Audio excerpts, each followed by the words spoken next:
E o tema da nossa aulinha de hoje é a escuta qualificada na psicanálise.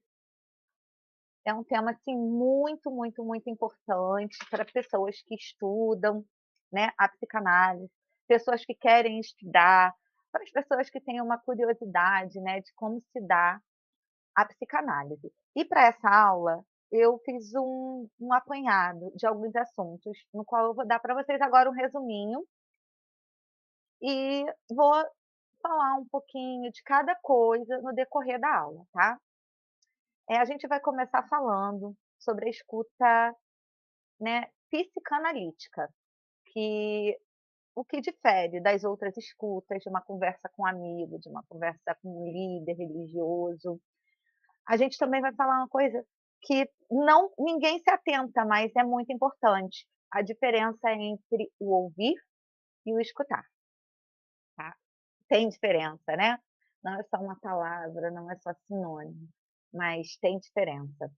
E a gente vai falar 5 características para a gente alcançar uma escuta qualificada. Vamos passear também superficialmente, né, pela atenção flutuante e vamos finalizar falando da tal cura que todo mundo quer saber, né. A psicanálise ela cura? Existe cura para a psicanálise? Então, vamos lá. A gente vai começar aqui falando sobre o que é de fato a escuta psicanalítica, mas antes eu quero deixar ela bem claro que ela é se não o mais importante instrumento de trabalho do analista, porque se a palavra é nosso meio, né, de investigação, o discurso do paciente, então a escuta do psicanalista é o objeto que ele vai usar para trabalhar. E vamos lá, o que que é a escuta psicanalista de fato? Ela ocorre quando o psicanalista ele se esvazia dele mesmo. Ele ouve o paciente falando e entra na história do paciente, mas não mais como alguém que só está olhando, é alguém que está vivendo. Então ali não tem o que ele gosta, o que ele tem medo e o que ele não tem medo. Ali não tem o psicanalista, ali tem alguém que está vivendo na pele o discurso que está sendo trazido pelo paciente. E ele vivencia isso. Ele Para viver isso não é fácil, você tem que se esvaziar de você mesmo, né. Quando eu digo que não é por exemplo, o discurso do paciente é sobre medo de barata, mas eu, a analista, não tenho medo de barata, então não faz sentido não, eu tenho que viver o medo dele. Para poder entender, para poder ajudá-lo, eu preciso viver o medo dele. Então, a escuta psicanalítica, ela ocorre quando a gente esvazia de nós, a gente inconscientemente vive o inconsciente do paciente. Isso tem um nome técnico, a gente não, Freud, né, já chamava de inconsciente instrumental.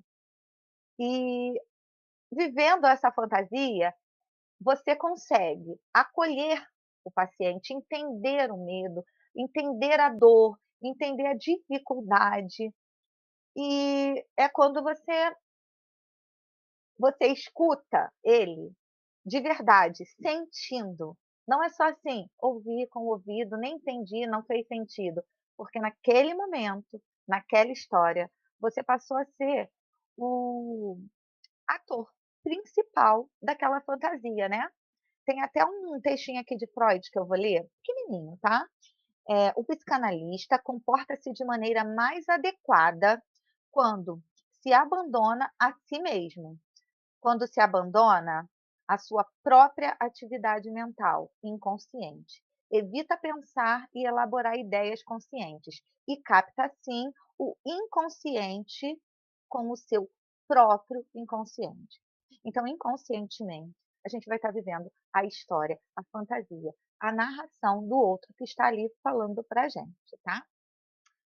E por que falar desse tema é fundamental? Porque, para começar, a dúvida de 99,9% das pessoas que se formam, que têm preocupação em apresentar um bom trabalho, de fato ajudar, ser instrumento de ajuda para outra pessoa que está ali procurando, a dúvida dela é: "O que que eu vou dizer?", né, "O que que eu vou devolver para essa pessoa que está aqui esperando que eu traga algo em troca com isso que ele disse?". Então, a gente fica muito inseguro, né. Até hoje, eu tenho as minhas dúvidas.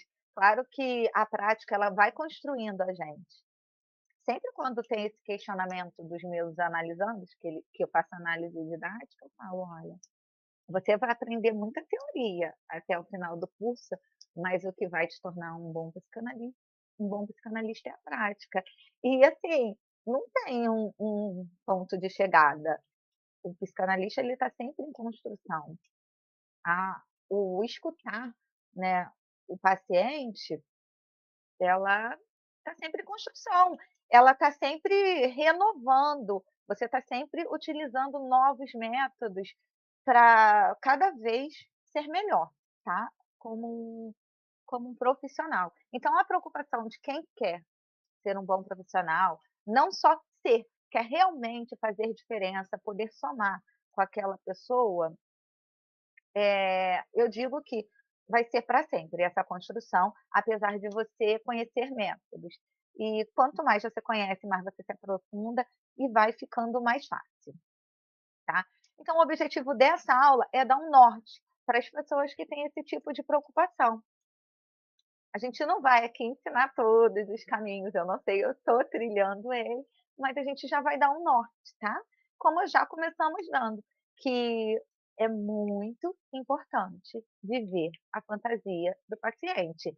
E muita gente me pergunta, né: "Como que você lembra? Você anota o que todo mundo fala?".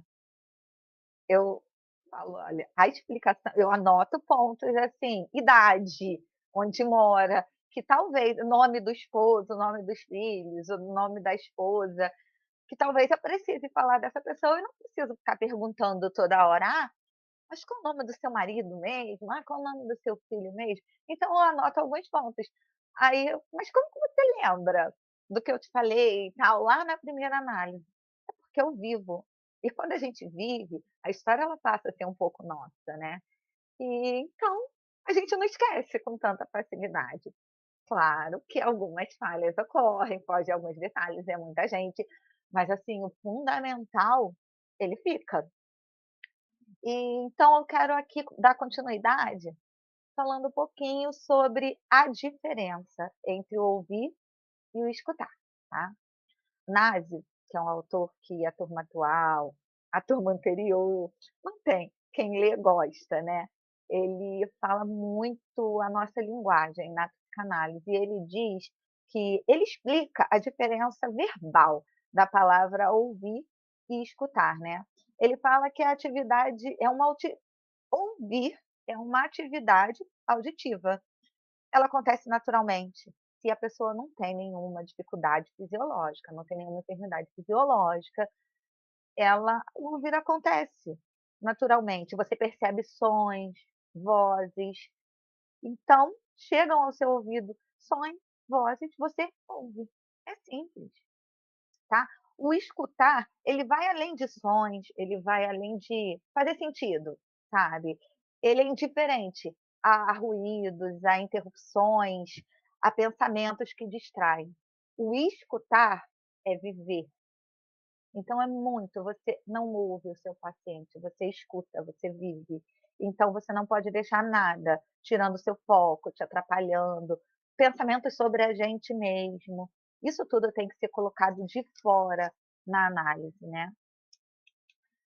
Outro exemplo, né, de ouvir, a gente faz normalmente no nosso a gente ouve todos os dias, numa conversa informal com amigos, numa conversa com a família, a gente ouve, só que a gente ouve prontos a opinar, a botar a nossa colocação, a gente ouve prontos a contrariar, a não concordar com aquilo.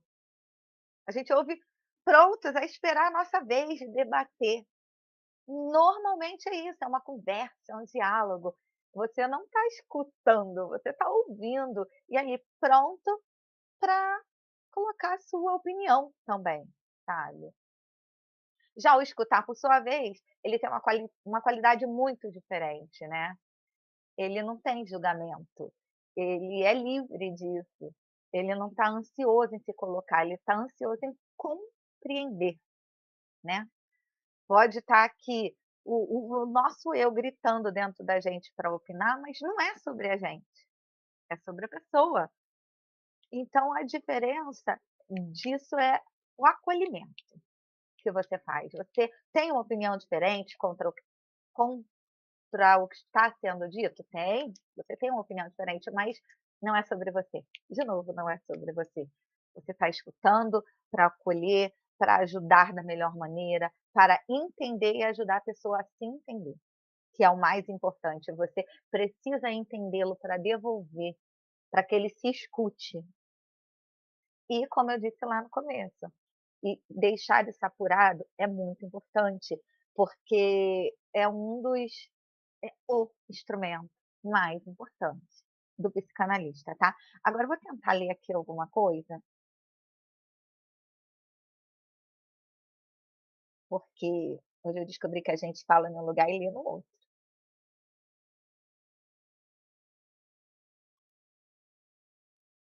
A Helena Queiroz, ela colocou aqui uma citação de Jung, "Conheça todas as teorias, domine todas as técnicas, mas ao tocar uma alma humana, seja apenas outra alma humana". Já escutei isso também, do nosso professor, e é muito profundo. A gente conhece teoria, a gente busca técnicas, mas tratar o sofrimento de uma pessoa sendo outra pessoa, sendo uma pessoa acolhedora, é uma pessoa livre de julgamentos, livre de opiniões. Por isso que a gente fala o escutar é livrarmos de nós, do nosso barulho, porque todos nós temos questões, né, todos nós temos conflitos, e só que no momento, dentro do setting terapêutico, não é.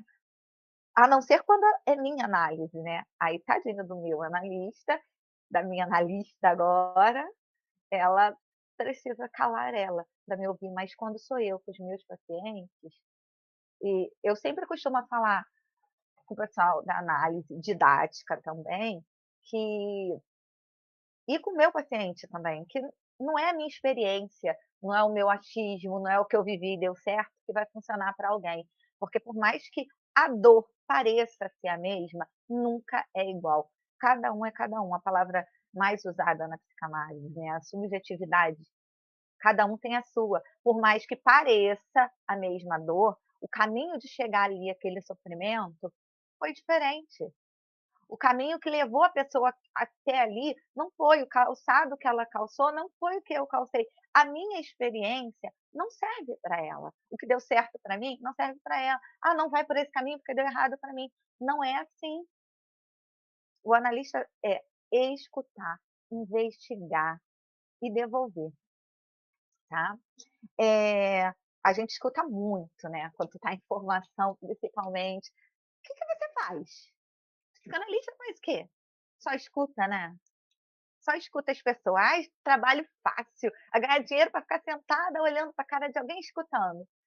A pessoa não faz ideia, né, de que o escutar não é isso. Isso que ele está falando é o ouvir.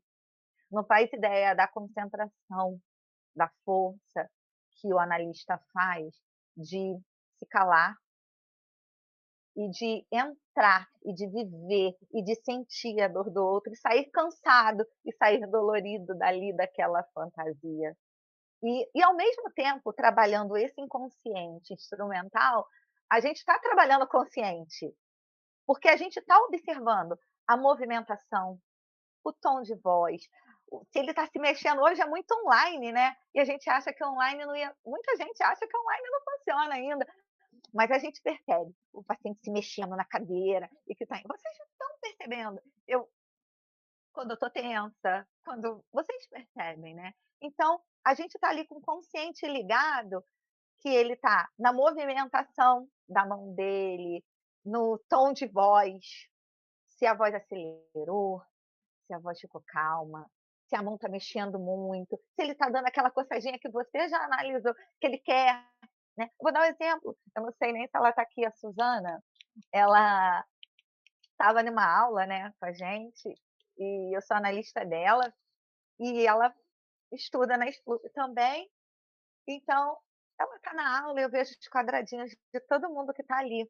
Aí a Susana fez assim, ó, na testa. É a hora que ela é o que ela faz, que quando ela quer falar alguma coisa que ela está pensando para falar, se ela fala, se ela não fala, como ela fala. Aí eu até brinquei com ela no privado, eu: "Susana, fala aí para o TERD, fala aí na aula o que você quer falar, tá querendo falar alguma coisa, né". Porque a gente trabalha isso,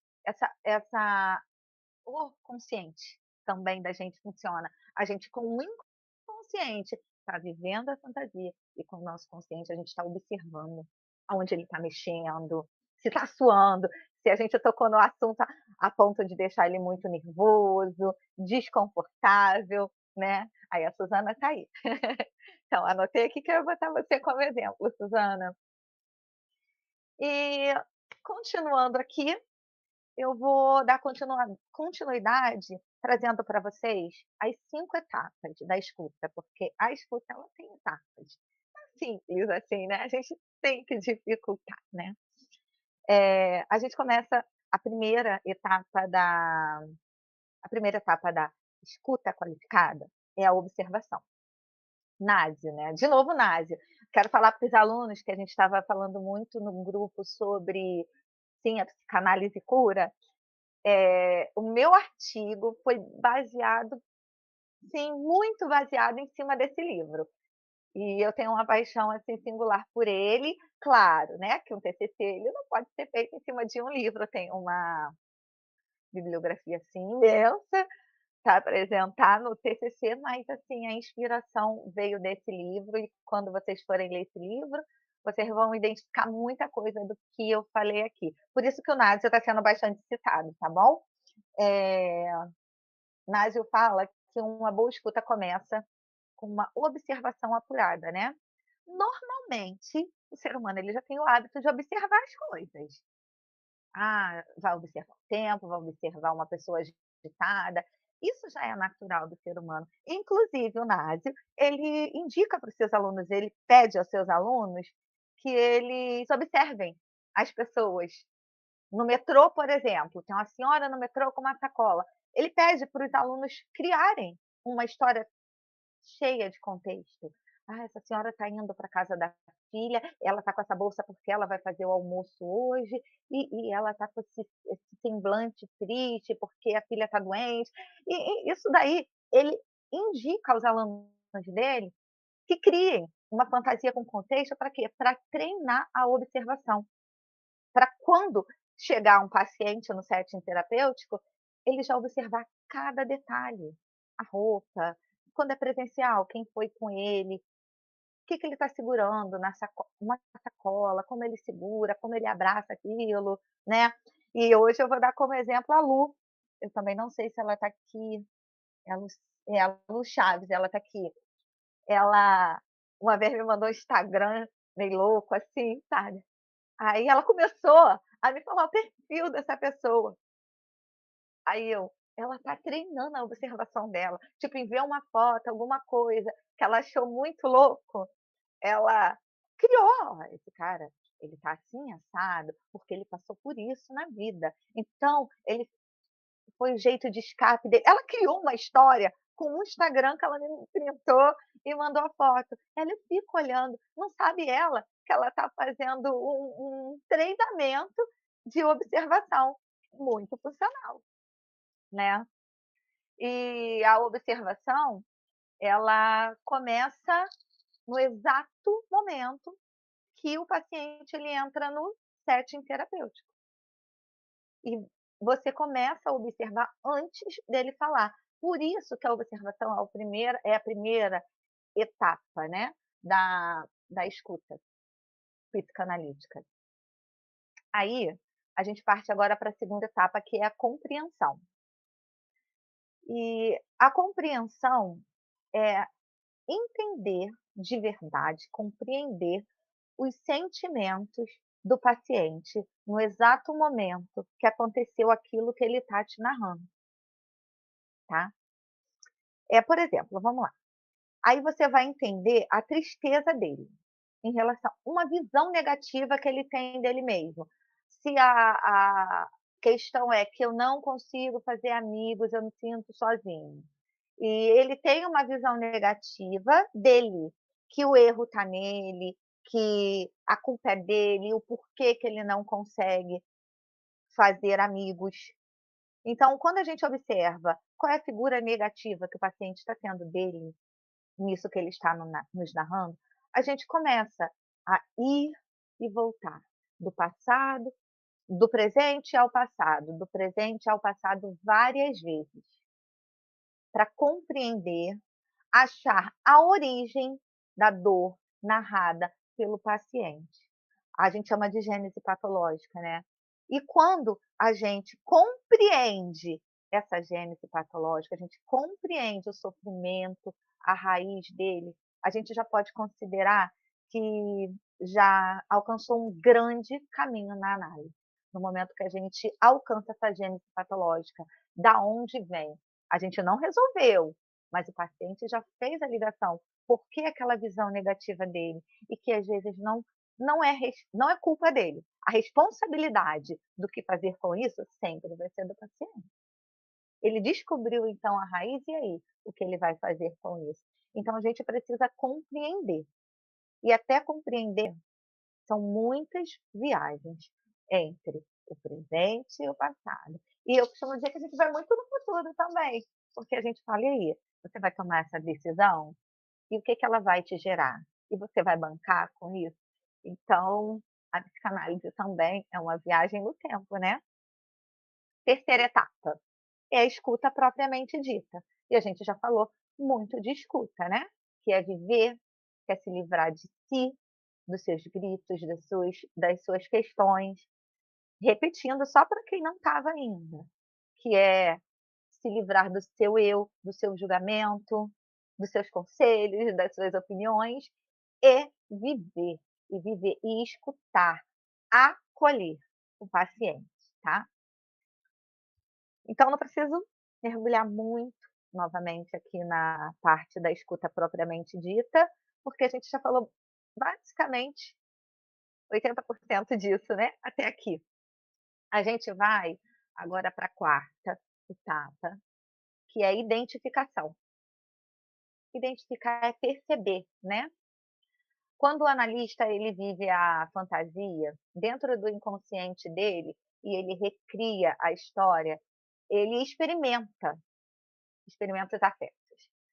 Aí ele consegue experimentar o medo, o pavor, o enorme amor, enfim, o afeto que o paciente está narrando. E ele identifica, ele se identifica, prova para entender na pele o que o paciente está discursando. Então, parou de ser só um ouvir, é um escutar com entendimento, com a causa, assim, experimentada na própria pele. Você entende a diferença do que você escutar uma coisa que você não consegue nem compreender, porque não faz parte do seu cotidiano, aquele exemplo que eu dei, ele narra o medo de barata e eu não tenho, mas se eu vivi aquele medo, eu vou saber de camarote o que ele está sentindo. Então é muito diferente e é se identificar com a dor do paciente. É muito profundo, né.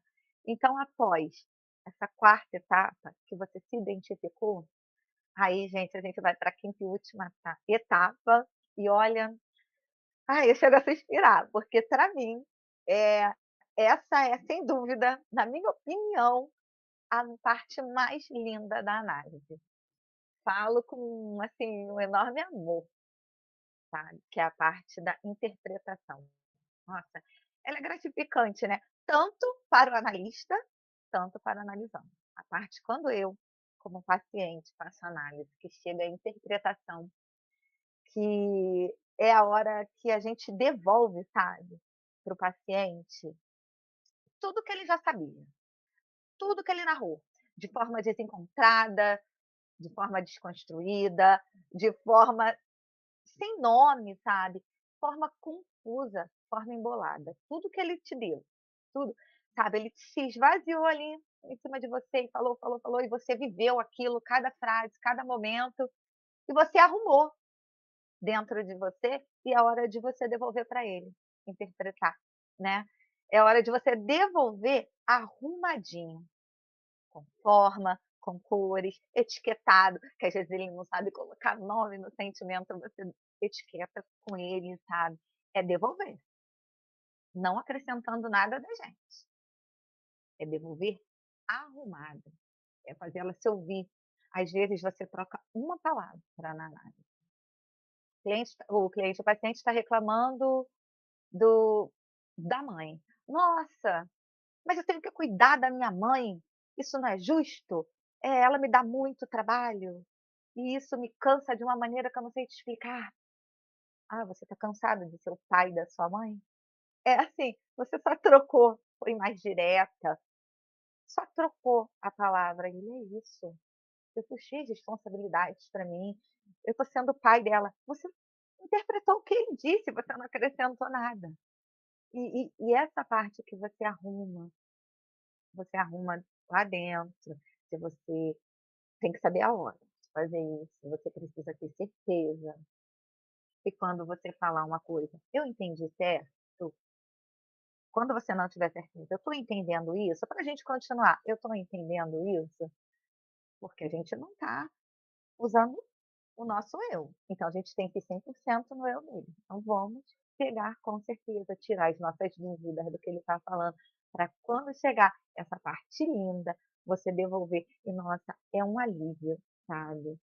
É um alívio tanto para o analista, tanto mais para analisando, mais para o paciente, que voltou com mais espaço.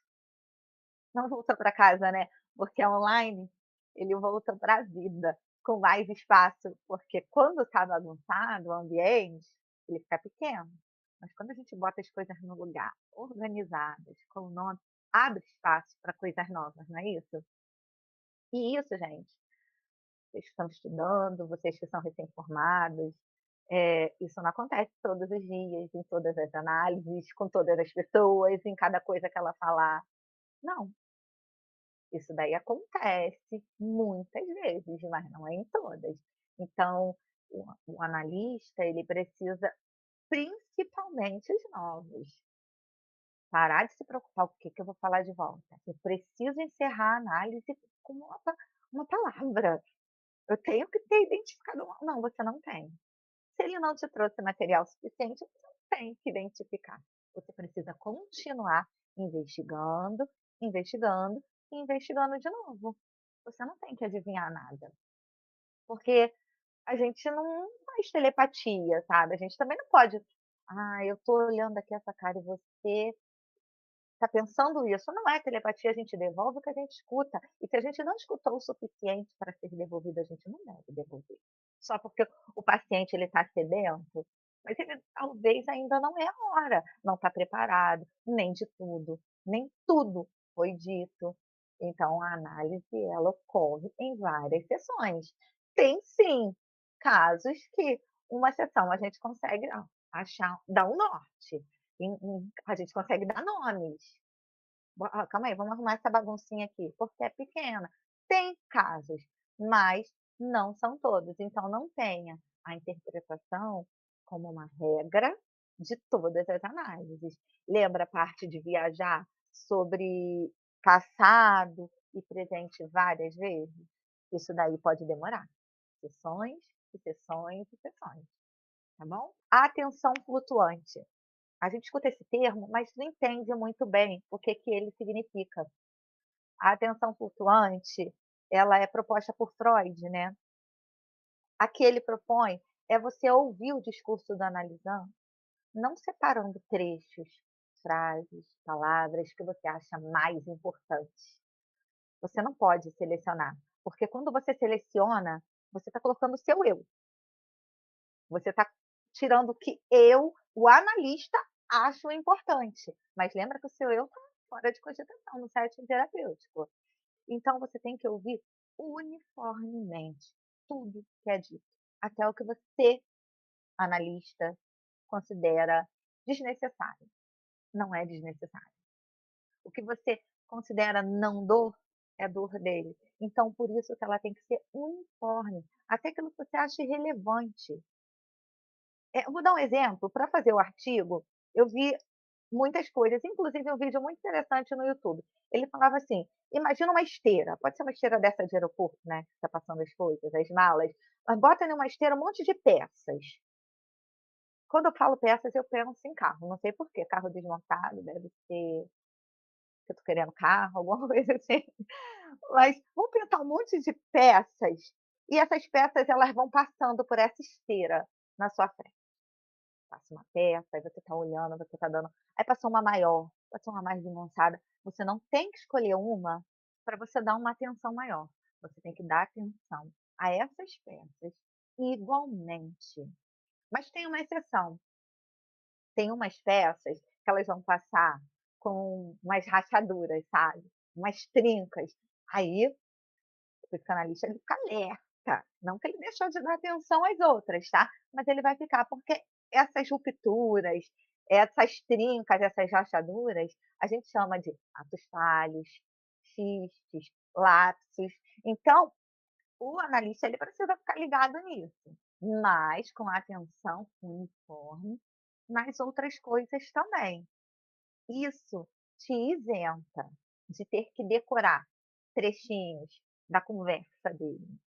"Olha, eu vou decorar, que ele falou isso aqui é muito importante". Muitos, anotam essa frase para trabalhar nela, né. Normalmente eu faço anotações, porque eu não quero interromper o raciocínio, não quero interromper o que ele está me falando e eu quero perguntar disso. Não porque isso aqui vai ser o meu objeto de estudo. Eu fiquei com uma dúvida nisso. Nesse momento eu não vou interrompê-lo no seu discurso, então eu vou perguntar depois. Isso é minha estratégia, tá, gente, é pessoal. O psicanalista também é subjetivo. Ele trabalha da maneira dele, claro, usando a ética da psicanálise. Mas, voltando, isso te isenta, você não precisa se procurar em preocupar em decorar nada. É como eu falei lá no comecinho, quando você está dando a atenção flutuante, a atenção uniforme a tudo que está sendo dito, você está vivendo. E quando você vive a fantasia, ela não é mais dele, ela é sua, passou pelo seu inconsciente, ela existiu em você. Então, para você devolver, você tem que devolver o que você recebeu. Então você teve que receber, você não precisou decorar uma frase e estudar nela e devolvê-la, você viveu, sentiu, devolveu. Por isso ela precisa ser uniforme em tudo, porque um detalhezinho daquela fantasia que passar, que você poderia considerar irrelevante, pode ser uma chave para o seu paciente, pode ser uma coisa muito fora do lugar para o seu paciente, que precisa ser colocada no lugar. Então, isso é atenção flutuante, é dar importância uniforme a tudo que está sendo dito, tá. E por último, não menos importante, a gente vai falar sobre a cura, a tal cura da psicanálise, né, ela existe? Como que é? Como que ela se dá? Um dia desse no Instagram, né, alguém repostou e estava lá assim: "A cura não é esquecer, é lembrar sem sentir dor", né. Faz muito sentido. Por quê? A cura, ela a gente usa muito termo, né, eliminação de sintoma. Ela existe, ela existe, mas não como muita gente pensa, como um passe de mágica. Eu vou ali na análise, eu vou descobrir porque eu sofro por isso, quando eu descobrir eu não vou sofrer mais. Não é assim, não é mágica, né. Nem na medicina. Vamos falar, eu tenho enxaqueca. Enxaqueca dizem que é crônico, que não tem cura, e eu posso dizer o quê? Que eu convivo com ela, sem me paralisar, porque existe um tratamento que eu faço para que eu não seja paralisada. Eu posso ter uma crise, eu já tenho meu remédio de SOS e eu continuo a minha caminhada, e eu não deixo de viver por causa da enxaqueca, porque ali existe um tratamento. Ali existe um tratamento que vai diminuir, que vai rebaixar o meu sintoma, e eu vou poder seguir com aquilo, sem me paralisar, sem me atrapalhar fazer outras coisas. E no psicológico é a mesma coisa, gente. Você não vai esquecer de um trauma, você não vai esquecer de uma dor, você não vai esquecer de um abandono. Você vai aprender a olhar ele e sem sentir aquela dor paralisante. É como alguém que perde um ente querido, como vai esquecer? A saudade vai estar sempre ali, mas como tornar aquilo suportável? A psicanálise é para ajudar isso. O autoconhecimento é para ajudar isso. Não é para fazer ir lá apagar da sua memória aquela pessoa que você perdeu. E acabou, não é isso. A psicanálise não oferece a cura. Sumiu, ó, sumiu, passe de mágica ali aconteceu e você saiu dessa análise. Não é. É você rebaixar, rebaixar e rebaixar aquela dor, é entender, eh, agora esqueci a palavra que o Sérgio usa, ressignificar, eu acho, é ressignificar e seguir. É isso que a psicanálise oferece. E a medicina, em muitos casos também. Ela não tem como me oferecer a cura ainda, não que eu saiba, na enxaqueca, que falando assim parece uma dorzinha de cabeça, mas não, coisa terrível, mas eu tenho métodos de seguir a vida com isso sem me paralisar. Até em crises, ela vem rebaixada por causa do tratamento, por causa do SOS, entendeu? Então, na vida psicológica, psíquica também acontece isso. A psicanálise é esse tratamento que vai abaixar, que vai diminuir a dor, o sintoma, a ponto de que você consiga conviver com aquilo. Essa é a proposta de cura. Eu queria ler para vocês um resumo lindo, lindo, lindo, que está no livro Sim, a Psicanálise Cura, para variar, né. Eu falei que esse livro é um divisor de águas, né, nessa minha caminhada da psicanálise. Quem já tem o livro aí em PDF, vi todo mundo já repassando hoje, está na página 43. E ele fala ele faz um resumo lindo do que é a psicanálise e eu vou dividir ele com vocês, tá.